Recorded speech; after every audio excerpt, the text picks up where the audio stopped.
Nous venons d'inaugurer, ouvrir plus précisément au public ce magnifique espace Taonaba, dédié à nos espaces humides, à la mangrove plus particulièrement, dans ce lieu bien chargé d'histoire où nos ancêtres affranchis mais avant eux esclaves venaient se réfugier, pratiquer quelques cultures diverses pour se nourrir.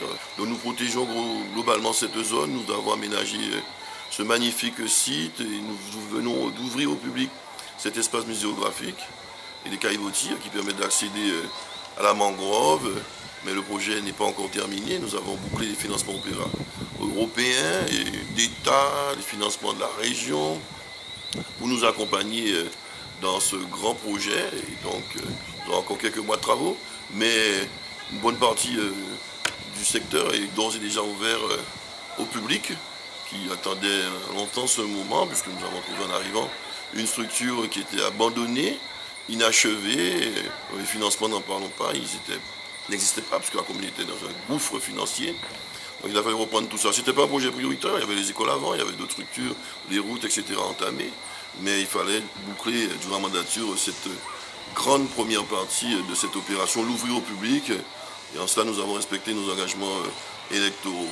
Maintenant, pour parler plus généralement de l'actualité politique, puisque nous sommes en période préélectorale, et nous sommes en pré-campagne, nous nous réjouissons que le complot qui avait été opéré par quelques-uns, sans doute instrumentalisé par quelques opposants politiques, ont tenté de nous déstabiliser par rapport à un scanner complètement erroné et bidon à l'occasion d'une émission politique. Où la vie des amis a été complètement salie, où un tissu de mensonges concernant l'évolution de sa population, concernant un certain nombre de chiffres liés à sa gestion financière, à ses rapports avec la Chambre des comptes et les tribunaux, ont complètement été condamnés par le tribunal de grande instance.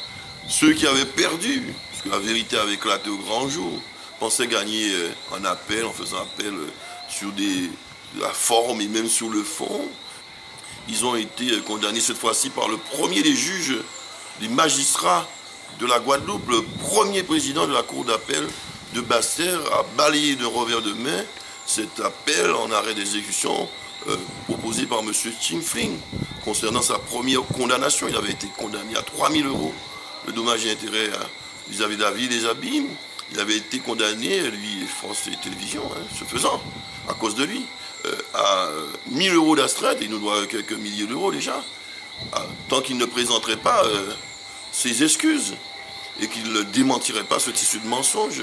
Maintenant que le premier des juges, des magistrats de la Guadeloupe se soit prononcé et confirmant la décision du président du tribunal de grande instance, j'espère qu'ils vont s'exécuter et que j'aurai donc droit à mon droit de réponse, qu'ils m'ont toujours refusé face à ces calomnies, et qu'ils vont pouvoir exécuter leurs sanctions financières.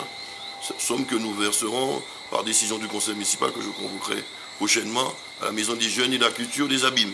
Ils n'ont pas besoin d'argent de M. Chimflin. La jeunesse s'en servira.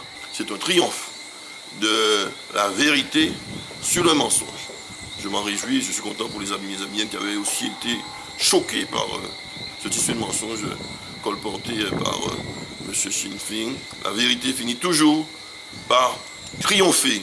Et ceux qui, dans l'opposition, ont cherché à instrumentaliser ce tissu de mensonges ne se rendront pas compte que c'est là les abîmes qu'ils salissaient, non pas simplement Éric Jalton, ils en ont pour leurs frais. Ils devraient davantage mettre de l'ordre chez eux, c'est-à-dire dans l'opposition, qui nous livre un triste spectacle de division, de balles plus ou moins masquées en cette période carnavalesque. Il faudra plus se passer de ce carnaval supplémentaire, d'autant que nous avons eu un beau carnaval avec Kazakh aux Abîmes, le troisième sans doute carnaval de la Guadeloupe en termes de popularité, de participation des groupes, des carnavaliers. Et je pense qu'après les jours gras de Basse-Terre et de Pointe-à-Pitre, je pense que les Abîmes, là encore, sont sur le podium, en troisième position pour leur carnaval. Bravo Kazakh, bravo tous ceux qui ont organisé le carnaval des Abîmes. Et nous, pour notre part, nous sommes aussi troisième.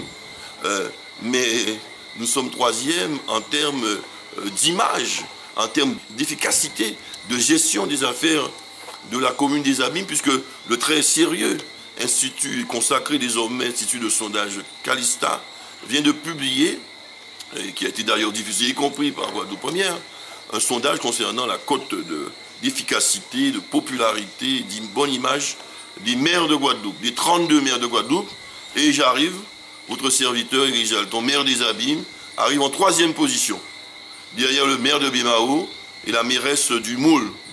Et moi, jeune maire qui arrive de 2008, je suis déjà en 3e position parmi les maires les plus efficaces et qui ont la meilleure image dans l'opinion publique guadeloupéenne. Donc c'est une belle victoire pour moi et mon équipe.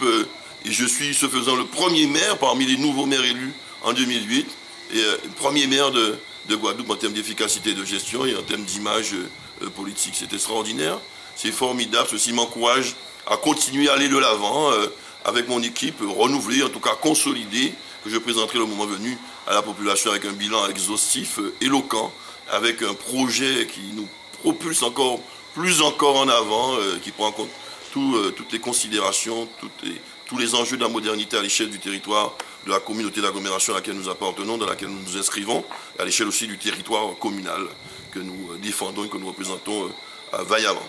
Donc on en reparlera dans le détail de ce projet. En tout cas, pour l'instant, soyons fiers plus encore, à l'aune de toutes ces informations, soyons fiers d'être abimiens, soyons fiers de soutenir votre maire qui pense faire du bon travail, il est là avec vous, il vous aime, il est là pour réconcilier les Abimiens, non pas pour diviser, il est là pour vous dire la vérité, toujours la vérité, rien que la vérité, même quand elle est difficile à comprendre et à entendre. Vive les Abîmes, vive les Abimiens et les Abimiennes, vive la communauté d'agglomération Cap Excellence, vive la Guadeloupe, vive l'archipel de la Caraïbe, vive la République et vive l'humanité tout entière.